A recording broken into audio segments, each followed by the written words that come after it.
say is your biggest concern with your health insurance that you deal with on a yearly basis? For mine personally, I guess would probably be the deductible, because that can be pretty steep with some of the tests that we have, or some of the procedures that might have to have done. So I would say for me, that's probably the biggest thing, is having the deductible. Yeah, that's actually I'd say even for my own health insurance, that's my biggest concern is the deductible. If your co-pays those are generally tiered, you know exactly what you're paying out of pocket. Deductible is basically you're paying for everything out of pocket, and you don't know what all the procedures you're receiving are going to cost, so it's a surprise bill when it comes. Right.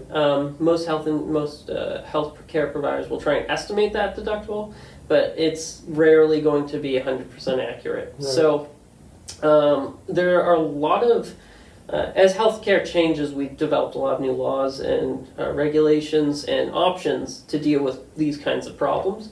One of the things that people brought up over the past 3 years or so, I'd say it's become a lot more possible, is that HSA and FSA accounts. Are you familiar with either one of them? I'm familiar with them, but I honestly don't. I've never had one myself. I will give you a gold star if you can tell me what each one stands for.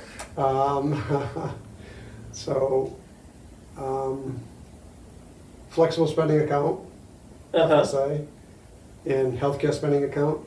Close. Okay. Health savings account. Health savings account, okay. And flexible spending account, which is a Okay. vast difference. Do you have either one? No. Okay. So. Yeah, what's the difference between them? Oh yeah, this is the fun stuff. So when you get into it, HSA and FSA, in my opinion, an HSA would work better for me based on the requirements and what it can net to you. But for families, an FSA might be the way to go. So HSA and FSAs, both are created by employer groups, and they're accounts that you can allocate pre-tax gross income to.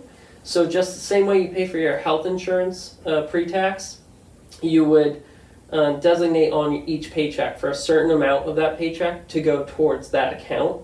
It's pre-tax, and there's no penalty or tax for withdrawing it from that account when you use it on healthcare services.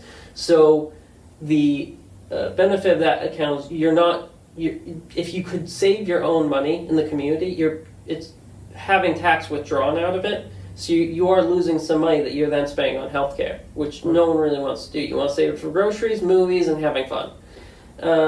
So is the reason to have that, is that so you can get a plan that might not cost as much, maybe with a high deductible? Right, so you can have a plan with a higher deductible, save yourself a little bit of money on insurance premiums, and then with the HSA account, you would allocate pre-tax money to go into that account. These are interest-bearing accounts, the HSA is, so you could be earning interest on that money over the course of the year, which would then contribute towards your healthcare expenses and your deductibles. And then some employer groups will even match on those HSAs to a percentage, same way a 401k might. Right. So it's really only a benefit because you have the interest from the savings account and then the possibility of your employer contributing. So that deductible is going to get eaten up or satisfied pretty quickly in that account. The benefits of an HSA is it has a much higher cap. You can contribute up to $3,500 per year as an individual, or $7,500 per year as a family. A flexible spending account is about I'd have to double check. $2,700. It's actually $2,690. So it's much more limited. And with a flexible spending account, it's not interest bearing. Most employers won't match it. Right. So at first it might seem like HSA is the way to go. HSA also rolls over after the new year. You can continue contributing to it. You don't lose your funds. With an FSA, whatever you contribute to it, when it resets at the beginning of the year, you lose that money if it's not spent. Okay. So off the bat, it might seem like HSA is the obvious way to go. Right. But that's not necessarily true, because in HSA, you can only use money that you've contributed throughout the year. Think of it like a checkings account for healthcare. and it usually comes with a debit or a credit card of some kind. So do you still have like your regular insurance coverage, or is this in place of that? Nope, you still have your regular insurance coverage, but then when you kind of go to the doctor's office and they hit you with that high deductible, you would have a credit card And just pay that's with that? connected to that HSA account that you could use to pay for those expenses. The downside of the HSA is if you've only contributed $100 to that account on the 30th of January, you only have $100 to use on healthcare expenses by the 30th of January.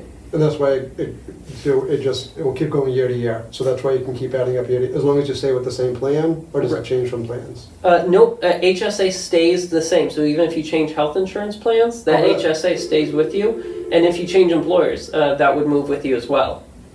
Oh, wow. Yep, so it's kind of like a checking account for pre-tax healthcare expenses. Right.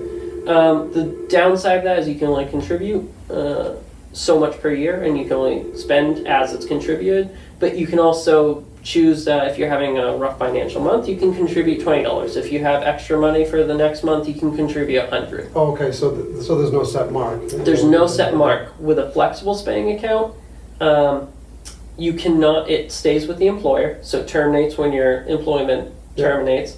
However, it's based on anticipated growth. So when you choose your plan, you have to choose how much at the beginning of the year you'd like to contribute to it per month. Let's say that would be $100 per month, which means that you would have a benefit of $1,200 per year. That, with a flexible spending account, you can spend it on not only healthcare expenses, but things that are also family related, which is where the flexible spending comes in. So childcare costs like daycare, you could pay for it pre-tax.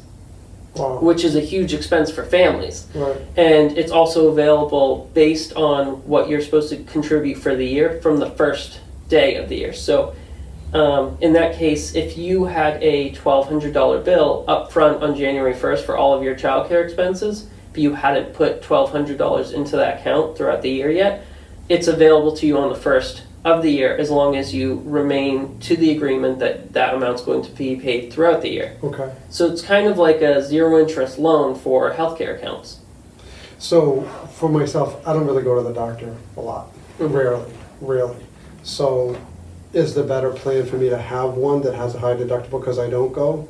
Yep. You might be interested in a high deductible plan with an HSA just for that security, but you could contribute very little to that HSA until you start feeling like I needed to use it. you're feeling some atrophy, you're feeling a little bit weak, the winter's kind of gotten to you, your diet hasn't been going great, you're saying, okay, I'm probably going to need some health care soon. Then you start contributing to that HSA account because when you go to your first appointment, you're going to have money already set aside to pay for that. Okay. And it's not going to be the same thing coming out of your savings account in the community because you're prepared for it. Todd Houghton here from Houghton Physical Therapy in Attleboro, Massachusetts. I'm a physical therapist, been one for 25 years, and I'm passionate about helping people with their physical body and their emotional body. Please feel free to reach out to me at todd@houghtonphysicaltherapy.com. You can find me on social media.